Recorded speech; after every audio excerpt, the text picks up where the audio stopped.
Hi everyone, this is ASKA NAILS. In this video, I will introduce 5 common mistakes that beginners in gel nail application tend to make. Whether you've just started by gel nails or you're experienced, if your nails tend to come off easily, it might be because your technique is incorrect. In this video, I also provide solutions for these 5 mistakes, so please keep watching. Let's get started. Okay, first of all, do you start from a condition like this when applying gel?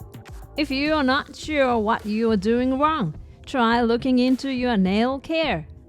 If you look closely at the base of your nails, you'll notice a thin white layer.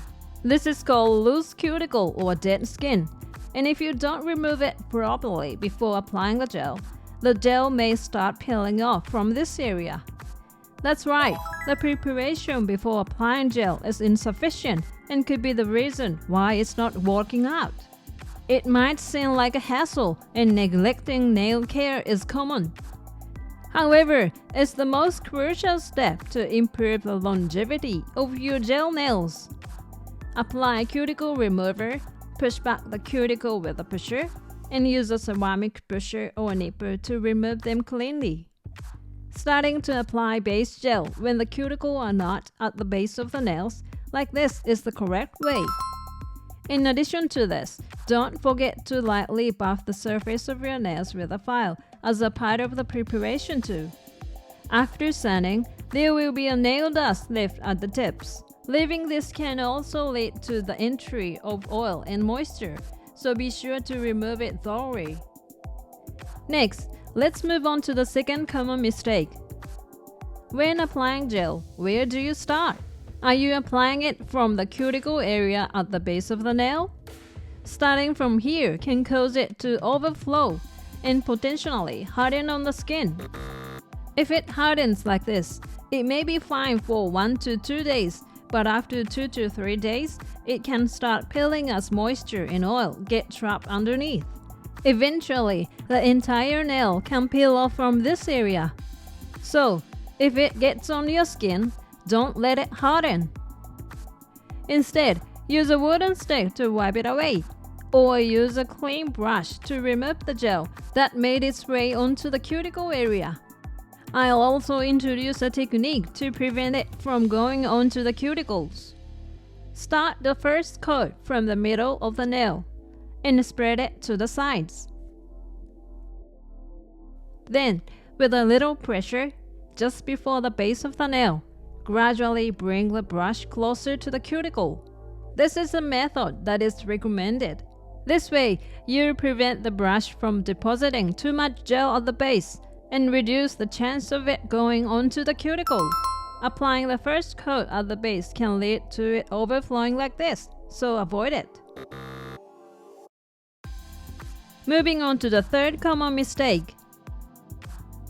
Do you ever touch your hair, face, or body when you are applying gel nails? This is also actually a big no-no. The natural oils from hair and the face can cause the gel to lift or peel off if they come into contact with your nail during the nail application. This is similar to the second common mistake mentioned earlier, where the gel can come off it applied over cuticles. In this case, it's due to skin oils. So when applying gel nails, avoid touching your hair, face, and other areas. If you accidentally touch them, use ethanol disinfectant or gel cleanser to wipe away the areas before continuing with the gel nail application. When doing this, you may also be wiping away any uncured gel, which can affect the adhesion of the next layer. Therefore, if possible, lightly sand the nail before applying the next layer. Now, let's move on to the fourth common mistake. Are you perhaps trying to apply a lot of gel at once by loading up the brush? Doing this can lead to excess gel near the cuticle and cause curing issue even under the UV or LED light. This is especially problematic with darker color like this because the light may have difficulty penetrating the gel, leading to curing problems. Colors are already prone to curing issue already, and so applying it too thickly may mean you end up with a situation like this, where only the outer layer cures, leaving the inside uncured.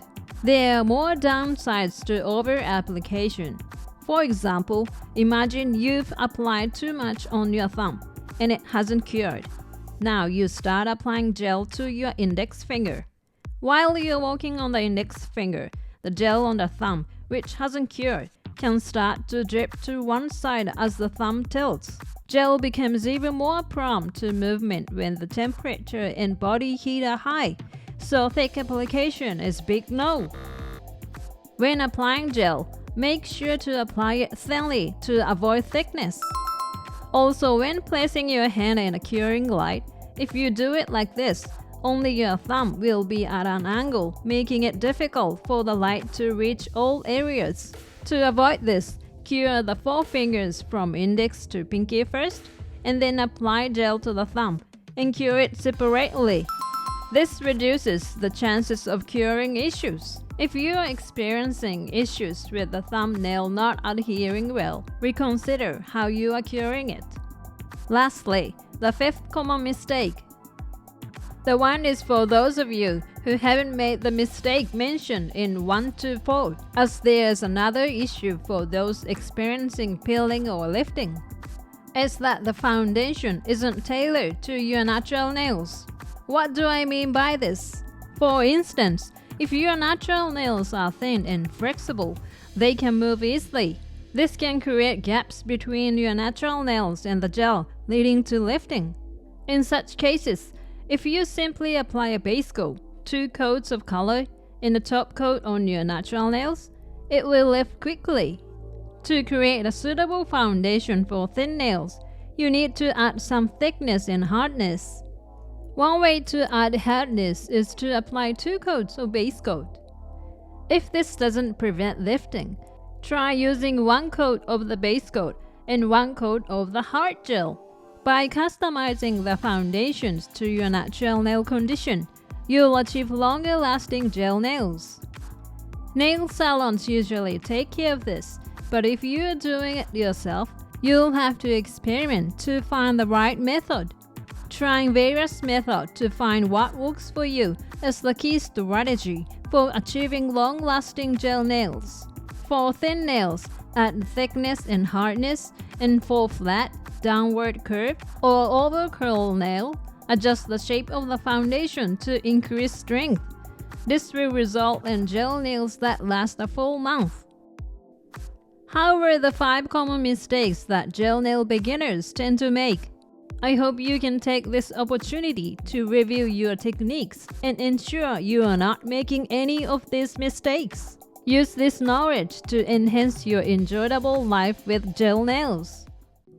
Thank you for watching. If this video was helpful to you, please hit the like button.